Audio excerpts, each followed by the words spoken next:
இன்றைக்கி நம்ம வெலை மீன் வாங்கி வச்சுருக்கோம். வெலை மீன் வாங்கி பிரிச்சுக்குள்ள வச்சுருந்தேன் பீசரில். நல்லா வெறப்பாக இருக்குது, ஐஸ் கட்டி மாதிரி இறுகி போயிருக்கு. இன்றைக்கி நம்ம இதை போட்டு குழம்பு வைக்க போகிறோம். பொரிக்கணுங்கிறதுக்காக கீறி வாங்கிட்டு வந்துட்டேன்.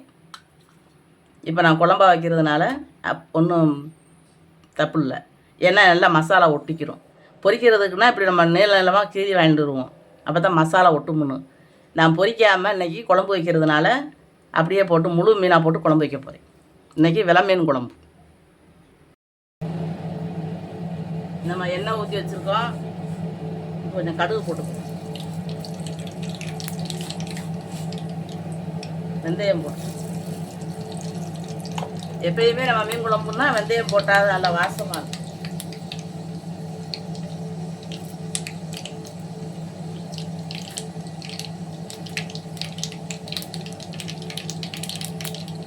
கடுகு நல்லா வெடிக்கணும்.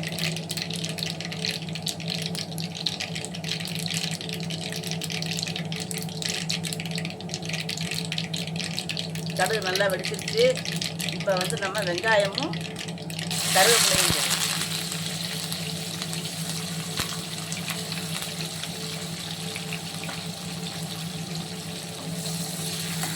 இது வெங்காயம் நல்லா பொன்னிறமாக வேகும்.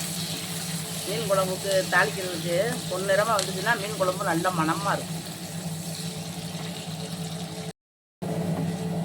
வெங்காயம் நல்லா பொன்னிறமாக வெந்து வருது. இப்போ நம்ம தக்காளியை போட்டுக்கணும். தக்காளி வச்சு வச்சுருக்கோம், பச்சை மிளகாய் கீறி வச்சுருக்கோம். பச்சை மிளகாயை நல்லா இப்படி நசுக்கி விட்டோம்னா அப்படி வெள்ளாயிரும். இது குழம்புக்கு வெங்காயம், 2 வெங்காயம்.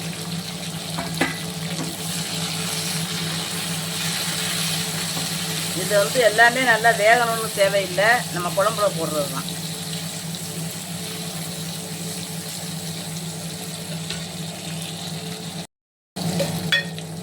இப்போ நம்ம குழம்பு பொடி போட்டுக்கணும்.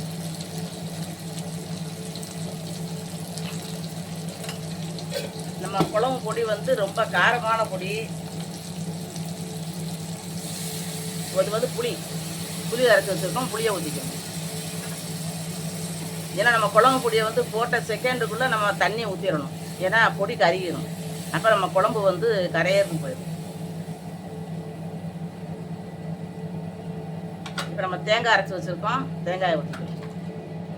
நான் எப்பயே சொல்லியிருப்பேன், பொடி காரமாக இருக்கிறதுனால நான் தேங்காய் அரைச்சி ஊற்ற வேண்டிய நிலமை. இந்த வட்டம் அரைச்ச பொடி கொஞ்சம் காரம் ஆயிடுச்சு. அப்போ நம்ம கொஞ்சம் தேங்காய் அரைச்சி ஊற்றிட்டோம்னா அந்த காரத்தை எடுத்துரும். ரொம்ப காரமாக இருக்கிறதுக்கு தேங்காய் அரைச்சி ஊற்றிடணும்.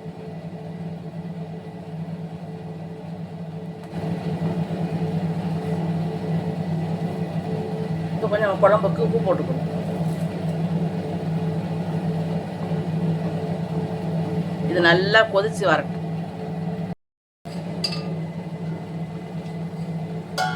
இப்போ நம்ம மீன் குழம்பு நல்லா வத்தி வந்துருச்சு. இப்போ நம்ம மீனை போட்டுக்கிறோம், சுற்றி இருக்கிறதெல்லாம் கிண்டி விட்டுக்கிறோம். இப்போ மீனை நம்ம நல்லா கழுவி வச்சுருக்கோம், குழம்புல போட்டு முழு மீனாக போட போகிறோம்.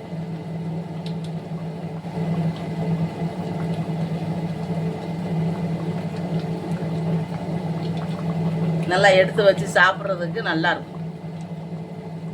இது வெலை மீன். வெலை மீன் குழம்புக்கு 2 வெட்டியும் போடலாம். மீன் பெரிய மீன் தான், 2 வெட்டலாம். நான் பொரிக்கணும்னு சொல்லி நான் வாங்கினதுனால அது நடுவில் ஒரு கீரல் போட்டு வாங்கிட்டு வந்தேன். அது இப்போ குழம்பு வைக்கணுங்கிற முடிவு மாற்றிக்கிட்டதுனால இப்போ குழம்புல முழு மீனாக போட்டேன். தலையோடு போடும்போது மீன் உடையாது. தலையை எடுத்துகிட்டு நம்ம போட்டோம் அப்படின்னா மீன் 2 மவுந்துடும். அதனால தான் நம்ம தலையோடய போட்டுருக்கோம். ஏன்னா அது தலையை சாப்பிட முடியாது, அந்த அளவுக்கு முள்ளாக இருக்கும். நல்லா இருந்தால் வத்தி வரட்டும். நம்ம வெலை மீன் குழம்பு வச்சுக்கிட்டு இருக்கோம். நல்லா வத்தி வந்துருச்சு. அடுப்பை நம்ம குறைச்சி வச்சாச்சு. மீன் உடையலை, மீன் நல்லா முழுசாக கிடையாது. அப்படி பழக மாதிரி கரண்டியை வச்சுக்கிட்டு மீன் எடுக்கணும். நல்லா வந்துட்டா நம்ம கூட ஒரு கீரல் போட்டதுனால அந்த மீன் வெடிச்ச மாதிரி இல்லைன்னா நல்லாயிருக்கும்.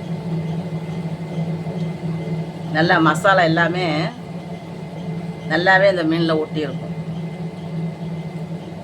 முழு மீனாக கிடக்கு. அது நல்லா இது நம்ம குண்டு கரண்டி வச்சு நம்ம மீன் எடுத்தோம்னா உடஞ்சி போயிடும். ஏன்னா நம்ம மீன் முழுசாக போட்டிருக்கிறதுனால நல்லா அகலமான கரண்டி வச்சு தான் எடுக்கணும்.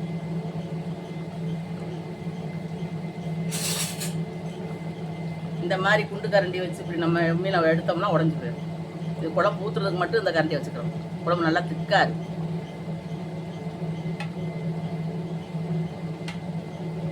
நல்லா வத்தி வந்துடுச்சு. இப்போ நம்ம அடுப்பை ஆஃப் பண்ணிடுவோம். இது வெலை மீன் குழம்பு.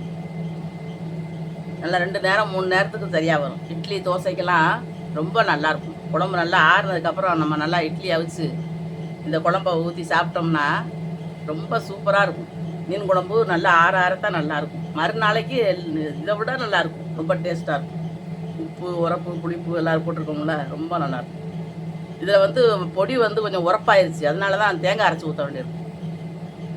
உரப்பாக இருக்கிறதுக்கு நம்ம தேங்காயை தவிர வேறு எதுவும் ஊற்ற முடியாது. இதில் மற்ற குழம்புனா கூட உருளைக்கிழங்கு எதுவும் வெட்டி போட்டுடலாம். கொஞ்சம் உரப்பு குறையும். இது நம்ம உப்பு போட்டோம்னா உப்பாயிரும். அப்போ வேறு வழி இல்லை. தேங்காய் அரைச்சி ஊற்றணும்னா அந்த உரப்பை கொஞ்சம் அவங்க எடுத்துருக்கும். இந்த வீடியோ உங்களுக்கு பிடிச்சிருந்துச்சுன்னா லைக் பண்ணுங்கள், ஷேர் பண்ணுங்கள், சப்ஸ்கிரைப் பண்ணுங்கள். பக்கத்தில் இருக்கிற பெல் பட்டனை அமைக்கி விட்ருங்க.